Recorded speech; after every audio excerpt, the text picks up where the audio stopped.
Ibu, Shalom, Shalom. Kita semangat Bapak Ibu, saudara-saudari sekalian. Hari ini adalah pesta. Kalau kita ke pesta, muka kan ceria, gembira. Kadang atau jarang sekali saya lihat orang datang ke pesta pernikahan itu pesta makan-makan dengan muka yang cemberut. Nah, ini juga merupakan pesta, tapi makanan rohani yang disampaikan. Hari ini ada peringatan dari ketuaan Roh Kudus. Kita harus percaya, kita harus yakin Roh Kudus memimpin kita. Tema besar atau tema umum adalah dampak Roh Kudus dalam keluarga. Kemudian subtemanya adalah keluarga yang dipimpin oleh Roh Kudus. Saudara-saudara, keluarga adalah komponen atau elemen terkecil dalam masyarakat. Keluarga adalah bagian terkecil dari masyarakat. Saya pernah baca bahwa kalau keluarga itu baik, keluarga itu benar, kompak, kalau keluarga itu rukun, tentunya secara umum keluarga itu aman dan damai, maka amanlah negara itu. Karena semua dimulai dari keluarga. Ada bapak, ibu dan anak-anak. Jadi saudara-saudari sekalian, pentingnya keluarga itu. Jangan anggap enteng. Keluarga sangat berperan di dalam keutuhan masyarakat, kedamaian masyarakat. Banyak terjadi tawuran dan lain sebagainya. Saya percaya tentunya ada masalah yang di dalam keluarga. Sehingga anak-anak muda yang masih remaja beranjak dewasa itu mencari jati dirinya, mencari pengakuan di tengah masyarakat. Oh, dia hebat. Mungkin dia tidak bisa berprestasi di dalam dunia pendidikan, tetapi dia kan mau diakui. Anak laki-laki yang banyak begitu, kita cari prestasi di bidang kriminal, berani berkelahi, berani berantem. Kan hebat. Ada yang berpikir begitu. Saya pernah muda saudara-saudara, saya tahu. Kadang kita mencari jati diri dengan hal yang demikian. Dan itu salah, keliru, berbahaya. Kita bisa mencelakakan orang berujung penjara atau kita yang dicelakakan. Berujung maut. Mati sia-sia masih muda. Orang-orang yang minum minuman keras, minuman oplosan, mati dalam usia mungkin masih 20-an. Masih sangat produktif, itu yang dikatakan mati sia-sia. Apa kontribusinya kepada negara? Apa kontribusinya kepada masyarakat? Tidak ada. Di hadapan Tuhan juga orang yang mati minum mabuk, kontribusi apa?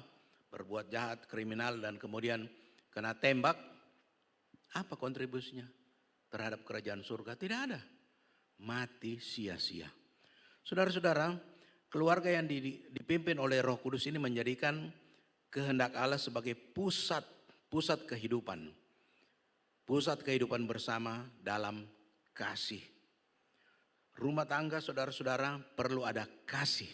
Kalau tidak ada kasih bubarlah rumah tangga itu. Perlu ada kasih yang mengerat atau yang mengikat hubungan bapak, ibu dan anak-anak. Kemudian ada kebenaran. Saudara-saudara, kebenaran ini banyak ditawarkan oleh dunia. Kalau saudara lihat di medsos, media sosial, banyak tawaran-tawaran kebenaran. Si A bilang begini, saya benar. Si B bilang begini, ada ajaran tokoh agama. Oh, ini paling benar begini. Kita harus yakin saudara-saudara. Sebagai orang Kristen, sebagai pengikut Kristus, tidak ada keselamatan lain di luar Kristus. Saya selalu ucapkan itu berkali-kali.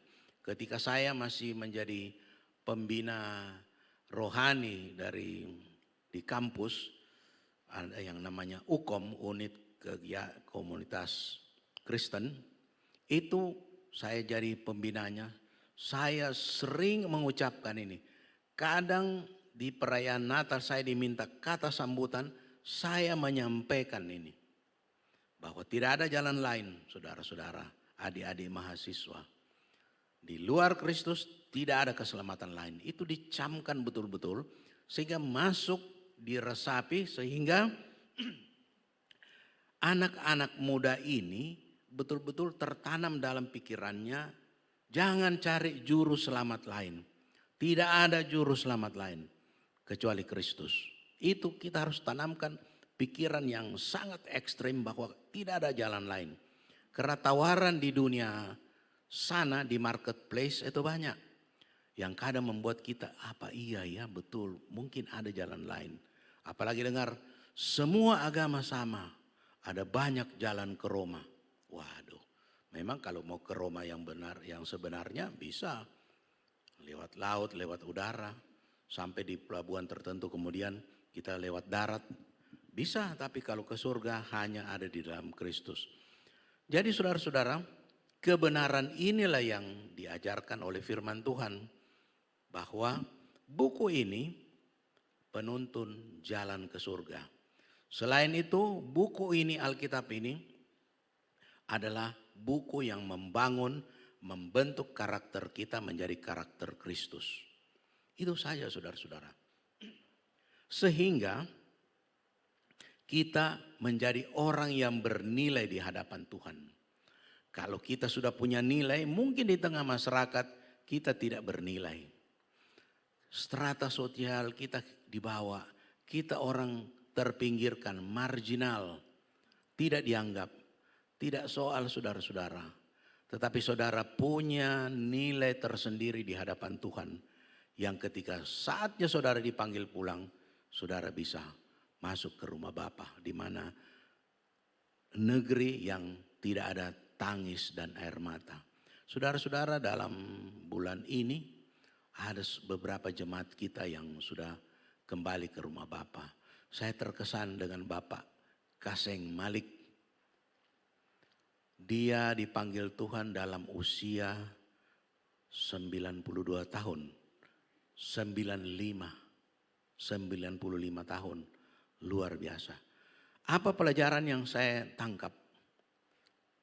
Kesetiaan, ketekunan. Luar biasa. Luar biasa saudara-saudara. Orangnya sederhana. Tapi mungkin secara manusia orang anggap dia cuma jemaat biasa dan sangat sederhana. Tetapi nilainya di hadapan Tuhan itu hanya Tuhan yang menilai, yang tahu. Tetapi dia meninggalkan warisan iman. Dia setia, tekun, rajin ibadah. Gereja dia datang ibadah pagi, belum dibuka pintunya dia sudah datang duduk, setia dan rajin. Apa yang diajarkan firman Tuhan dia tekuni. Saya dengar anaknya bilang bahwa masih ada perpuluhannya yang belum dia serahkan. Karena dia sakit sehingga tidak bisa masuk ke gereja. Jadi anaknya yang menyerahkan. Perpuluhan itu kita di hadapan Tuhan itu bukan nilainya saudara-saudara, tapi kerelaan hatinya. Bukankah di bait Allah Tuhan Yesus berkata bahwa janda ini memberikan segenap hidupnya cuma sepeser dibandingkan dengan orang kaya itu memberikan dalam keadaan kelimpahan. Tidak terasa, tapi orang yang memberikan dalam keadaan susah itu besar artinya pengorbanan, dan itulah yang dinilai oleh Tuhan, bukan jumlahnya atau nominalnya. Saudara-saudara, terkait dengan ketaatan. Tadi kita berbicara tentang kebenaran. Tentunya kebenaran berkaitan dengan benar menurut firman Tuhan. Bukan benar menurut tokoh agama. Tokoh-tokoh agama tertentu atau politisi tertentu. Tidak. Di dalam dunia politik tidak ada musuh yang abadi. Tetapi juga tidak ada teman yang abadi. Saya baru dengar lagi di podcast Pak Hendro Priyono mengatakan, mungkin sudah banyak yang tahu bahwa di dunia politik tidak ada musuh yang abadi, tapi tidak ada juga teman yang abadi. Yang abadi kalau kita menjadi milik Kristus, itu abadi. Ada jaminan saudara-saudara. Jadi kebenaran di sini adalah berbicara kebenaran menurut firman Tuhan. Kebenaran menurut Alkitab. Kemudian ketaatan. Ketaatan ini saudara-saudara, mungkin hari ini kita taat. Kemarin dulu kita taat. Besok kita taat. Tapi kita tidak tahu ke depan manusia ini kadang ada mungkin saudara mendengar bahwa hati ini berkehendak, tapi tubuh ini lemah. Sehingga kita tidak taat. Kita berjuang dari hari ke hari sampai kita kembali ke rumah Bapa. Ketaatan itu sangat penting. Ketaatan sangat penting. Jadi saudara-saudara, ketaatan ini kita perlu perjuangkan dari waktu ke waktu. Semuanya tentunya dalam kemasan pimpinan Roh Kudus. Perlu ada pimpinan Roh Kudus yang menuntun kita. Saudara mungkin anggap saya kuat, saya mampu. Saudara-saudara, tidak. Pengalaman hidup mengatakan kita lemah.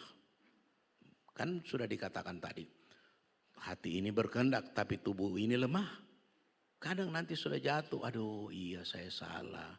Saya sudah kepleset, saya sudah tergelincir.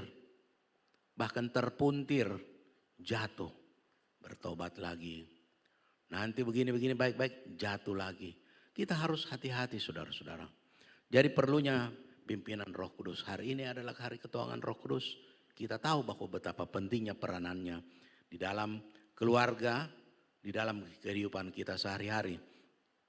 Pagi ini saudara-saudara menjelang siang, ada 6 ciri-ciri dari keluarga yang dipimpin oleh Roh Kudus. Sekaligus 6 poin ini, 6 pokok bahasan ini yang akan kita pelajari bersama. Saudara-saudara, yang pertama menjadikan Kristus sebagai kepala keluarga. Saudara-saudara, mungkin saudara sering berdoa atau dengar pendeta berdoa. Kalau ada keluarga yang berulang tahun atau ulang tahun perkawinan, pendeta mengatakan jadikan Kristus sebagai nakoda bahtera rumah tangga. Memang betul saudara-saudara. Kita anggap kita mampu, kita kuat.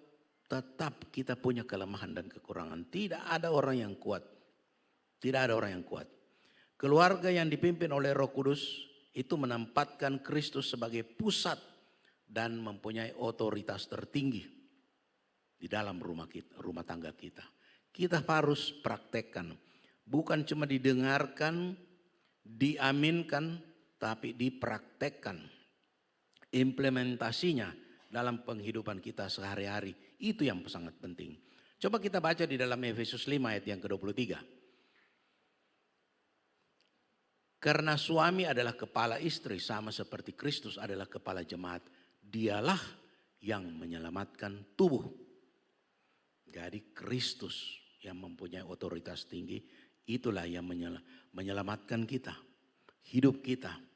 Jadikan Kristus sebagai kepala keluarga. Ini merupakan ciri yang pertama dari rumah tangga yang dipimpin oleh Roh Kudus. Segala keputusan-keputusan dalam keluarga tidak hanya berdasarkan logika. Kita harus berlogika. Manusia dianugerahkan Tuhan bisa menganalisis berdasarkan logikanya. Logikanya begini, bagaimana kita menganalisisnya? Itu semua kita menggunakan otak yang dikaruniakan Tuhan kepada kita untuk kita gunakan. Tapi ada juga keputusan yang diambil berdasarkan emosi. Keputusan yang diambil berdasarkan emosi ini berbahaya. Saya pernah baca quote di WA group, jangan mengambil keputusan ketika kita sedang marah. Memang berbahaya. Saya tidak usah tanya saudara-saudara, saya tanya diri saya. Sering juga terjadi yang demikian. Saya mengintrospeksi diri saya. Hendaklah kita semua bertanya ke diri kita masing-masing. Pernahkah kita mengambil keputusan berdasarkan emosi? Kalau saya ditanya, pernah. Pernah. Dan itu kita sesali. Dan ini berbahaya saudara-saudara. Jangan mengambil keputusan ketika kita sedang emosi, sedang marah. Saya pikir-pikir, aduh iya salah saya. Gini. Itu kita perlu introspeksi. Firman Tuhan itu mengajar kita, membentuk karakter kita. Seperti yang kita dengar firman Tuhan pada hari ini, itu bagian dari membentuk karakter kita. Supaya kita jangan mengambil keputusan dalam keadaan emosi. Tetapi melalui apa?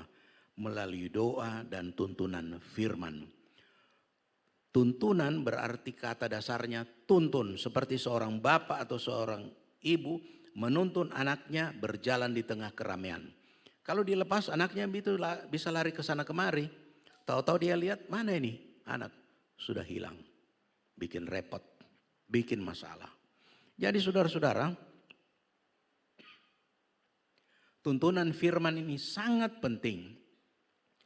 Kita perlu baca firman Tuhan dan kita perlu berdoa.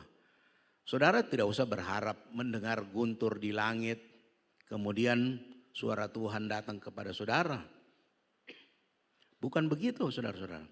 Saudara dengan pimpinan Roh Kudus ada perasaan dalam hati, oh ini kita lakukan. Tapi kita bawa dalam doa. Ada saja petunjuk dari Tuhan sebelum kita mengambil keputusan-keputusan yang besar. Termasuk keputusan yang kecil juga. Saya mau keluar rumah, mau mengendarai mobil atau sepeda motor. Itu saudara pikir, biasa enggak apa-apa. Kita perlu berdoa, jangan sampai kita tabrak orang atau kita ditabrak orang. Dua-dua berbahaya. Ada masalah itu yang terjadi kalau demikian kita berdoa saudara-saudara. Saya pernah dalam perjalanan pulang dari proyek, ya sudah lama. Saya ingat sepertinya sebelum menikah, sudah lama, puluhan tahun.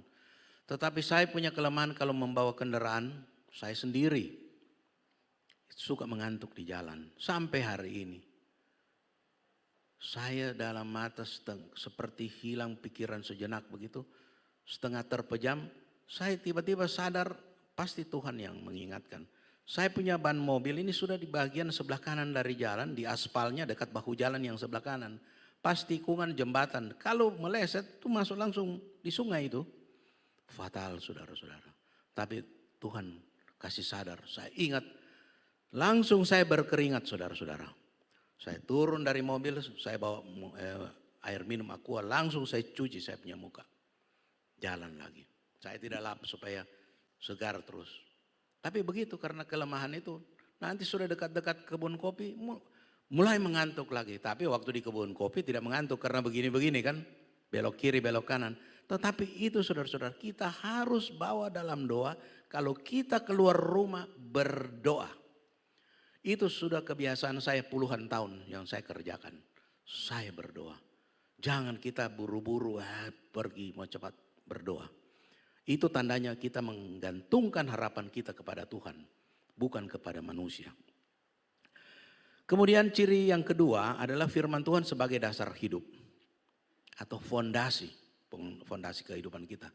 Firman Tuhan menjadi sumber kebijaksanaan dan pedoman untuk mendidik anak, membangun hubungan suami istri, serta mengatasi konflik. Coba kita baca di dalam Mazmur 119 ayat 105. Firman-Mu itu pelita bagi kakiku dan terang bagi jalanku. Saudara-saudara, zaman sekarang kalau pelita jarang kita temui. Mati lampu kasih nyala HP, langsung senter sana, senter sini. Tapi zaman saya masih anak-anak, pelita itu akrab dengan saya. Lampu yang pakai minyak tanah ada sumbu, kemudian ada lampunya apinya kita nyalakan. Atau lampu semprong, sekarang sudah ada dijual itu. Lampu pelita minyak tanah, masih minyak tanah. Diangkat begini, ditinggikan, kemudian kita melihat jalan itu. Inilah yang dimaksud. Pelita bagi kakiku, terang bagi jalanku. Supaya kita tidak injak lubang, masuk selokan, bisa celaka kita. Kaki terkilir, bisa patah. Itu firman Tuhan demikian, penuntun jalan kita. Kenapa? Supaya kita suami istri, anak-anak tidak terjadi konflik. Saudara mungkin bilang, wah ini pengkhotbah ini terlalu idealis. Mana rumah tangga tidak pernah ada konflik? Betul, ada konflik. Siapa sih yang mungkin sudah 50 tahun usia perkawinannya mengatakan bahwa saya selama hidup perkawinan 50 tahun tidak pernah ada konflik sedikit pun? Pasti ada. Kalau bilang tidak ada, dia bohong. Pasti ada. Tetapi ada penyelesaian. Ada tuntunan firman. Supaya konflik itu tidak berkepanjangan. Konflik itu bisa diselesaikan. Menjadi baik semuanya. Kegiatan seperti ibadah bersama atau teduh bersama saat teduh, itu penting saudara-saudara. Membaca Alkitab, diskusi rohani agar menjadi kebiasaan dalam keluarga. Teduh bersama, membangun mezbah keluarga perlu kami lakukan suami istri. Kalau ada Peti kebetulan anak kami bertiga berdoa. Berdoa bersama penyembahan itu penting saudara-saudara dilakukan. Supaya dengan begini melihat anak-anak melihat orang tuanya berbuat demikian, itu rohnya tertransfer sehingga dia juga, oh nanti kalau saya dewasa saya mau begini. Kita mengajarkan hal-hal yang baik, membangun karakter yang baik, kebiasaan yang baik. Sehingga menjadi kebiasaan dalam keluarga. Diskusi rohani, seringkah kita diskusi rohani suami istri dengan anak atau tidak? Cuma diskusi bintang sinetron atau film-film artis-artis yang bergosip pria, kawin sana, cerai sana, kawin lagi. Itu yang jadi bahan gosip kita. Tidak ada gunanya saudara-saudara. Kenapa? Kita diskusikan pun kita tidak diskusikan, mereka menjalani hidupnya masing-masing. Dan dia tidak peduli dengan kita. Tetapi kalau kita berdiskusi secara rohani, itu membangun iman kepercayaan kita, membangun iman kita menjadi lebih kokoh. Itu jelas karena berkaitan dengan firman Tuhan. Di mana 2-3 orang berkumpul dalam namaku, aku hadir di tengah-tengahnya. Itu kan Tuhan mengatakan demikian. Kita berdoa, Tuhan hadir di tengah-tengah kita. Itu memang firman Tuhan mengatakan demikian. Nah saudara-saudara, di ciri yang ketiga, orang yang kehidupan rumah tangganya dipimpin oleh Roh Kudus itu adalah doa dan kepekaan rohani. Ada doa dan kepekaan rohani. Saudara-saudara, berarti ada jam-jam doa khusus. Bukan saya berdoa makan 1 hari 3 kali, doa makan pagi, doa makan siang, doa makan malam, doa mau tidur, doa habis bangun tidur. Bukan itu saudara-saudara. Ada doa yang khusus. Keluarga perlu membangun altar doa secara konsisten. Konsisten itu berarti tetap. Dan berkesinambungan, berkelanjutan. Baik secara pribadi maupun bersama-sama. Saya kasih tanda di sini, tanda seru dan tanda tanya. Tanda seru berarti pernyataan, statement. Tanda tanya, biarlah kita bertanya kepada diri kita masing-masing. Kita lakukan ini atau tidak? Konsisten atau tidak? Saudara-saudara, saya akui masa remaja, pemuda, doa pribadi itu jarang sekali.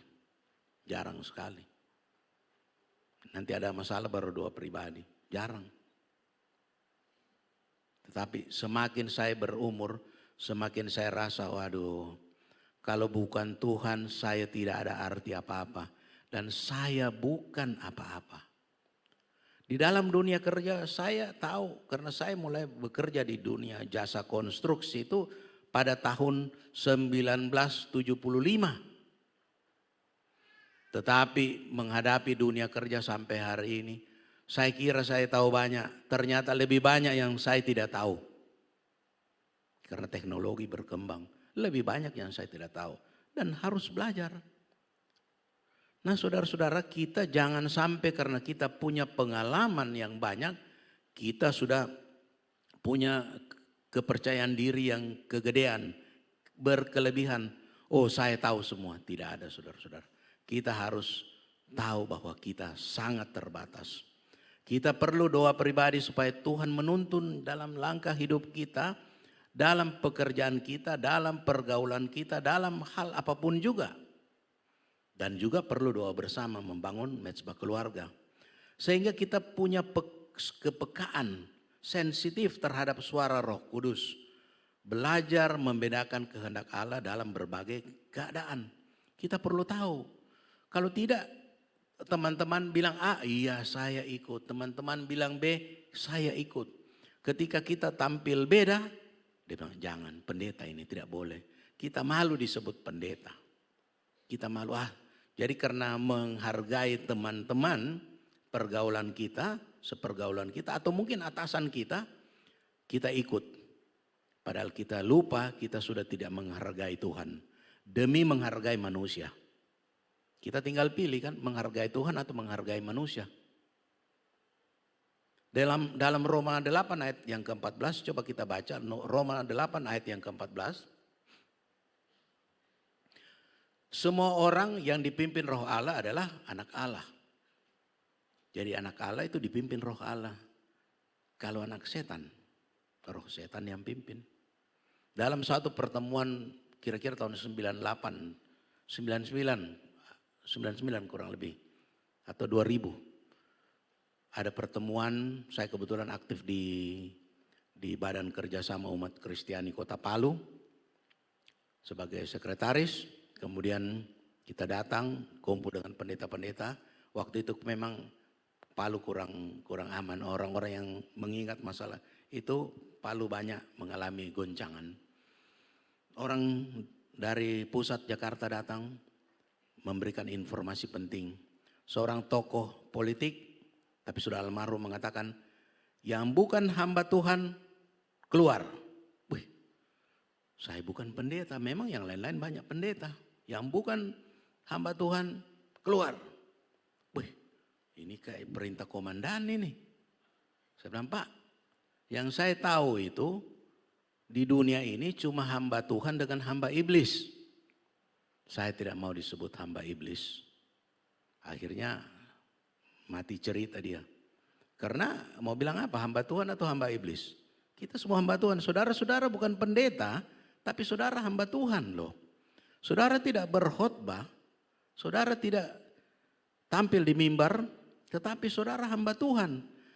Kenapa dikatakan hamba Tuhan? Artinya hamba yang melaksanakan tugas tuannya. Iya kan? Hamba yang menjalankan perintah tuannya, itu dikatakan hamba. Hamba Tuhan, jadi hamba yang menjalankan perintah Tuhan. Dia diam. Memang betul. Tidak usah kita jadi pendeta baru bilang hamba Tuhan. Tidak, semua saudara-saudara ini hamba Tuhan. Berperan masing-masing di marketplace-nya sesuai dengan kadar dan takarannya dan panggilannya. Itu saudara-saudara. Kemudian kita lihat ciri yang keempat. Ciri yang keempat adalah kasih, kesabaran, dan pengampunan. Saudara-saudara, dalam Galatia 5 ayat 22 sampai dengan 23. Tetapi buah roh ialah kasih, sukacita, damai sejahtera, kesabaran, kemurahan, kebaikan, kesetiaan, kelemah lembutan, penguasaan diri. Tidak ada hukum yang menentang hal-hal itu. Ada 9 buah roh, saudara-saudara. Dipimpin oleh roh berarti hidup dalam roh, yaitu kasih, sukacita, dan seterusnya. Saudara-saudara, kasih memang perlu. Seperti yang dikatakan tadi. Tuhan Yesus datang ke dunia ini itu karena kasih. Bukan karena apa? Karena kasih mau menyelamatkan kita. Kesabaran. Kita diajar sabar. Saya ingat waktu masih remaja dulu ada lagu yang sampai hari ini masih terkenang-kenang dan terngiang-ngiang di telinga saya. Sabar. Lagunya sederhana tapi bisa menguatkan. Dan saya sering dalam penyembahan pribadi, doa pribadi saya ambil gitar, main gitar sambil menyanyi dengan suara yang sederhana, dengan gitar yang permainan orang bilang cuma 1, 2, 3. Tidak ada minor-minornya. Tenang-tenang. Sabar dalam segenap susahmu. Sabar, sabar, Tuhan ada sertamu. Sabar, sabar, Tuhan beri kuat padamu. Sabar dalam segenap takutmu. Sabar, sabar, Tuhan berperang sertamu. Sabar, sabar, Tuhan beri kuat padamu. Itu yang membuat kita kuat, saudara-saudara. Itu lagu sudah lama sekali. Orang-orang tua kita yang pasti tahu. Saya masih remaja waktu itu. Dan itu masih melekat di ingatan saya. Terngiang-ngiang di telinga saya. Lagu itu. Dan ketika kita menyanyi, berdoa penyembahan, nyanyikan itu lagu. Itu membuat kita kuat. Takut Tuhan berperang ganti kita. Bukankah di Alkitab dikatakan waktu Gideon mau menyerbu bangsa Midian itu, kan mereka cuma 300 orang. Tuhan yang berperang cuma bersorak-sorai, memecahkan buli, berteriak-teriak. Mereka baku bunuh, baku tikam musuh itu, bangsa Israel. Mereka cuma dengan 300 orang. Bukankah yang dikatakan Tuhan berperang gantimu? Itu contohnya. Saudara-saudara, dalam banyak hal dalam pekerjaan kita itu kita perlu melakoni apa yang Tuhan perintahkan. Ketika kita tidak sanggup, Tuhan berperang ganti kita. Tetapi kita harus ingat, kita hidup sesuai firman Tuhan. Kita hidup suci di hadapan Dia. Nanti Tuhan campur tangan, kita angkat tangan, Tuhan turun tangan. Jadi saudara-saudara, saat terjadi kesalahan dalam keluarga, kita harus meminta maaf dan memberi pengampunan, tidak menyimpan dendam. Itulah bagian dari kasih sabar dan pengampunan.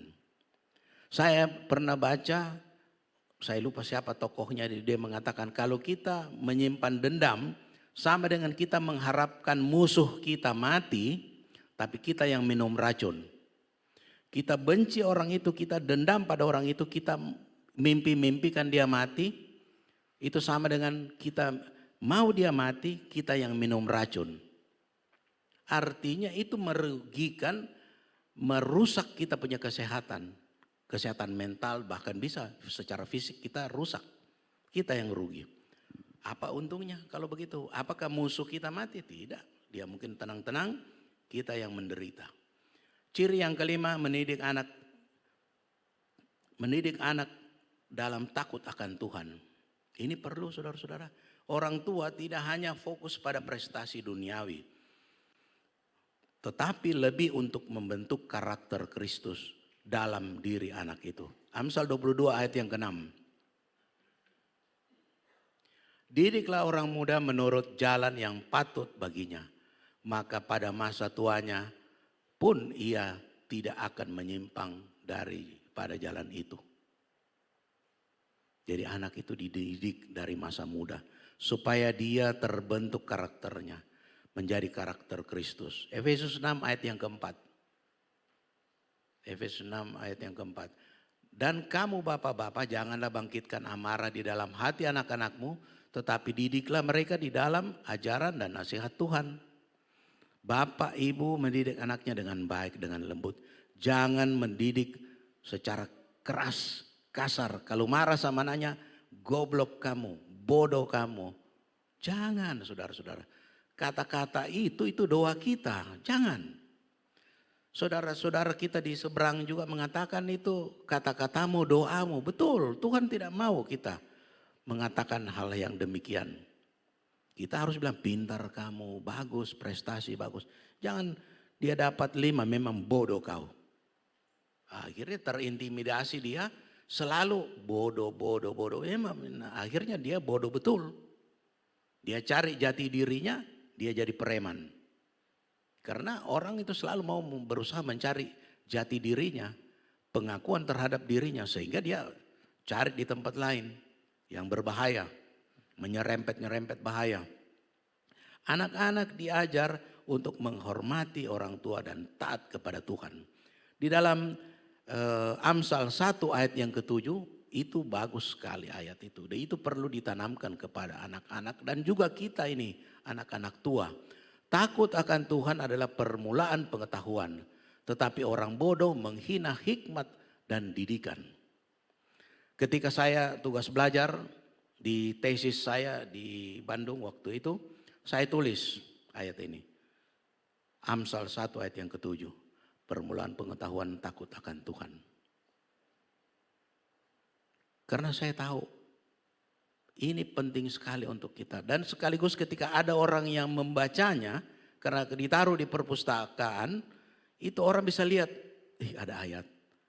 Dia tidak kenal Kristus misalnya, tapi dia baca, oh itu semacam penginjilan silent. Kalau anak Tuhan bisa menguatkan dia, takut akan Tuhan adalah permulaan pengetahuan. Tapi orang bodoh menghina hikmat dan didikan. Kita kan tentunya tidak mau dibilang orang bodoh. Nah, kita harus tahu, kita harus sadar bahwa kita harus takut akan Tuhan. Bagian terakhir yang keenam, menghidupi misi dan menjadi terang.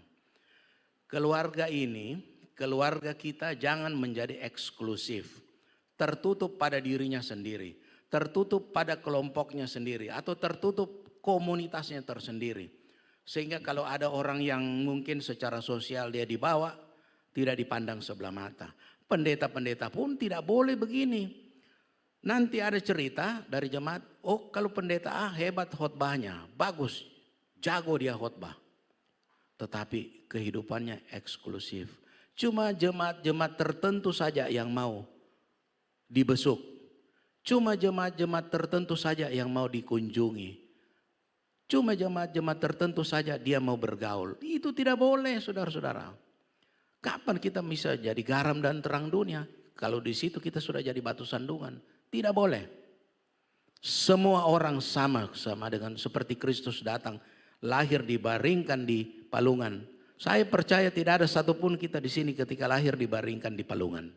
Artinya Kristus yang begitu mulia datang ke dunia, datang begitu hina, tidak ada barrier, tidak ada penghalang lagi. Semua orang boleh datang kepadanya, dia tidak datang di istana.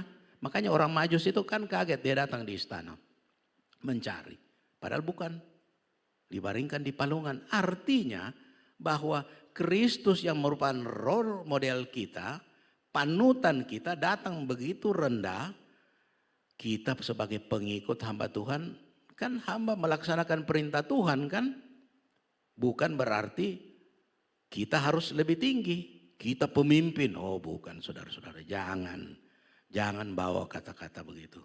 Tidak layak, tidak patut. Kita hamba Tuhan, kita melaksanakan perintah Tuhan, kita harus tunduk. Sedangkan begitu pun mungkin masih ada orang bilang, wah ini enggak betul ini. Tapi Tuhan menilai hati ya. Artinya kita sudah berusaha semaksimal mungkin menjadi pelayan Tuhan yang baik. Dan yang tentunya dengan maksud supaya kita berkenan dan bernilai di hadapan Tuhan. Jadi saudara-saudara, hidup kita sebagai orang Kristen harus inklusif. Bersedia menerima semua orang, terbuka. Kita menjadi berkat di lingkungan gereja, di sekolah, di tempat kita menuntut ilmu. Dan di tengah masyarakat, berarti di marketplace kita. Kita melayani bersama, memberi dengan murah hati, menyambut orang lain dengan kasih Kristus. Bagian paling akhir saudara-saudara, kesimpulan. Keluarga yang dipimpin oleh Roh Kudus bukan berarti keluarga tanpa masalah. Tetapi keluarga yang belajar berjalan bersama Tuhan di tengah segala musim. Mereka tahu bahwa kekuatan bukan berasal dari diri sendiri, tapi dari Roh yang memampukan. Saya dapat WA dari teman saya tulis di sini namanya karena bukan saya yang tulis. Saya harus terima, kita tidak bisa plagiat. Di situ dia katakan, kita mengucap syukur bukan karena kita hidup tanpa masalah. Tetapi kita mengucap syukur karena Tuhan ada bersama kita untuk melewati setiap masalah. Itu kita harus. Jadi kita mengikut Kristus, jangan pikir percaya Kristus semua beres. Diam-diam tidur-tidur di rumah datang berkat. Itu orang malas. Harus bekerja. Tidak ada cerita itu. Terima Kristus semua berkat datang. Orang ketuk pintu bawa beras, bawa lauk pauk. Tidak ada itu cuma mimpi. Kita harus kerja. Nanti Tuhan campur tangan. Kan Tuhan bilang, ada kan ungkapan ora et labora, berdoa dan bekerja. Jadi bekerja menggunakan otot dan otak. Dalam Mazmur 127 ayat yang pertama, ini ayat yang paling akhir.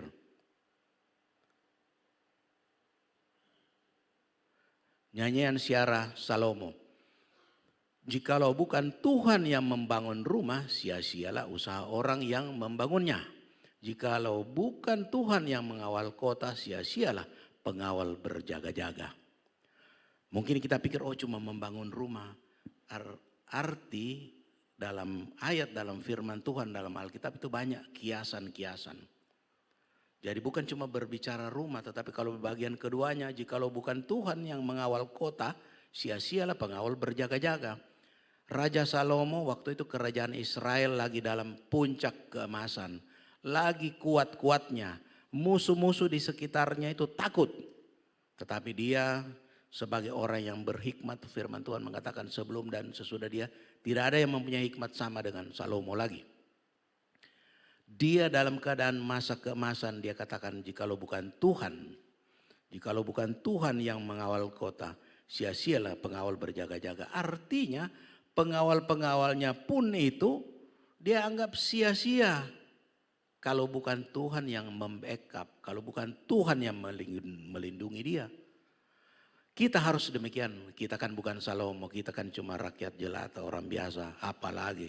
Seorang raja saja yang begitu kuat, kokoh kerajaannya pada masanya itu mengatakan demikian, apalagi kita ini cuma yang biasa-biasa saja. Kita harus hidup bergantung, berpaut kepada Kristus. Amin untuk firman Tuhan.